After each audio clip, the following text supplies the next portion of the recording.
영화 오디세이 보고 왔습니다. 저는 원작인 오디세이아를 보지 않은 상태에서 영화를 봤는데 오히려 사전 지식이 없어서 그랬는지 온전히 이 영화에만 깊게 몰입할 수 있었습니다. 우선 너무 좋았고요. 크리스토퍼 놀란 감독님이 왜 지금 이 달코 다른 과거의 이야기를 가져왔는지, 또 그래서 어떤 메시지를 관객에게 주려고 했는지 너무 잘 이해할 수 있었습니다. 영화가 끝나자마자 들었던 생각은 크리스토퍼 놀란 감독님이 평화를 사랑하시는구나, 그리고 평화를 원하시는구나 였습니다. 왜냐면 주인공인 오디세우스를 평화를 깨는 인물로 만들어 놓고 그것에 대한 반성을 하도록 영화 이야기를 구성해 놨거든요. 오디세우스가 집으로 돌아오기까지의 과정 중에 여러 섬들을 거치는데 그 섬들에서 겪는 일들이 모두 오디세우스가 저질렀던 평화를 깨는 일들을 다시 오디세우스가 겪는 상황이었습니다. 첫 번째로 오디세우스가 트로이를 떠나서 도착했던 곳에서는 바닷가 마을에 갔다가 노인에게 너희가 약탈을 일삼는 바다민족인 줄 알아서 환대하지 않았다는 이야기를 들었고요.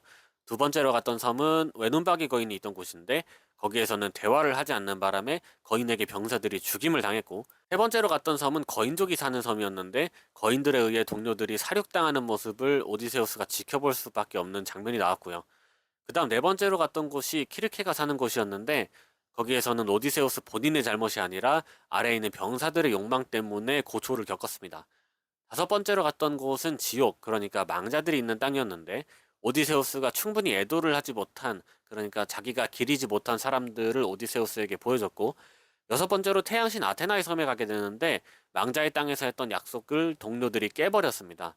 첫 번째 섬에서는 약탈을 했고, 두 번째 섬에서는 소통을 하지 않았고, 세 번째 섬에서는 압도적인 힘에 무력해졌고, 네 번째 섬에서는 동료의 욕망을 확인했고, 다섯 번째 섬에서는 자기가 죽인 사람들을 마주했고, 여섯 번째 섬에서는 신에게 대적했습니다. 오디세우스가 거쳐갔던 이 여섯 개의 섬에서 겪은 일들은 결국 오디세우스에게 네가 했던 짓이 얼마나 나쁜 짓인지 네가 직접 느껴봐라 라는 것처럼 느껴졌습니다. 오디세우스가 이 여정을 떠나는 시점이 트로이 전쟁을 끝낸 다음인데 트로이에서 벌였던 전쟁의 과정이 이 여정에 담겨 있다고도 말할 수 있을 것 같은데요. 그러니까 오디세우스의 여정은 전쟁 이후에 반성하는 과정이었고, 제가 이런 이야기라고 받아들였기 때문에 크리스토퍼 놀란 감독님은 평화를 사랑하시는구나 라는 느낌을 받지 않았나 싶습니다. 그러면서 내가 평화를 깼던 적은 또 언제였는지, 아니면 평화가 깨질 때 무력하게 바라만 볼 때는 언제였는지를 생각하게 되었습니다. 제 개인으로 본다면 뭐 친구나 가족과 싸웠던 경험이 생각났고요. 조금 더 넓게 본다면 지금 세계에서 벌이고 있는 전쟁도 생각이 나더라고요. 결국 이런 것들이 다 평화를 깨는, 또 평화가 깨지는 행위들이잖아요.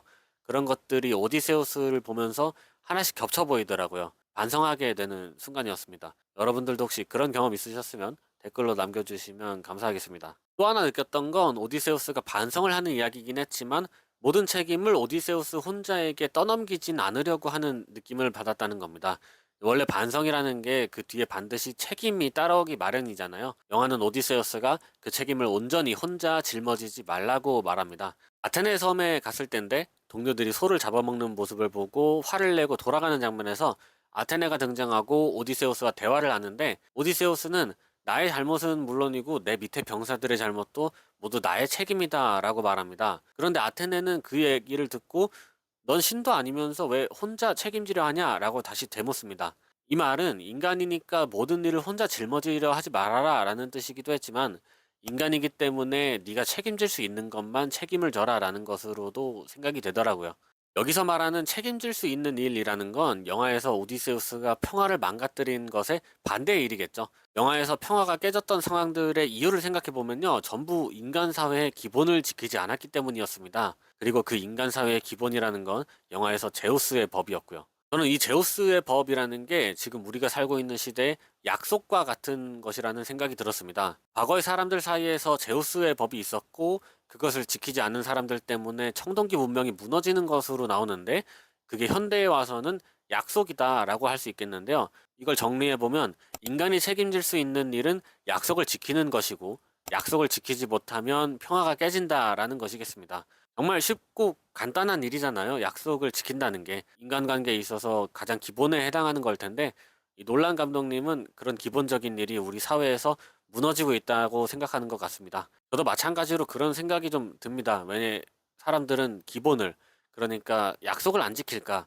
뭐 그냥 안 지키는 거면 그러려니 할 수 있을 것도 같은데 약속을 절대 지키지 않으려고 말을 바꾼다거나 약속을 없는 것으로 만들려고 한다거나 약속을 지킨 것처럼 행동하기도 하잖아요. 영화에서 안티노우스가 그러잖아요. 자기를 대신해서 징집된 신혼한테 나 대신 징집이 되었으니까 너희 아빠를 내가 챙겨주겠다라고 말했는데 그러지 않았잖아요. 오디세우스가 이타카에 돌아가서 징집할 때 뽑았던 제비를 안티노우스에게 보여줬는데 자기게 아니라면서 약속 자체를 부정했는데다가 자기는 약속을 지켰는데 그 사람이 그냥 죽은 거라고 변명까지도 하는데, 이런 안티노우스라는 인물이 정말 나쁜 인간이고 또 이런 인물을 통해서 나쁜 사람은 이런 사람이다라는 걸 보여주는 것이기도 했겠지만, 영화 전체의 인간들에게 그런 태도가 조금씩은 깔려 있었단 말이에요.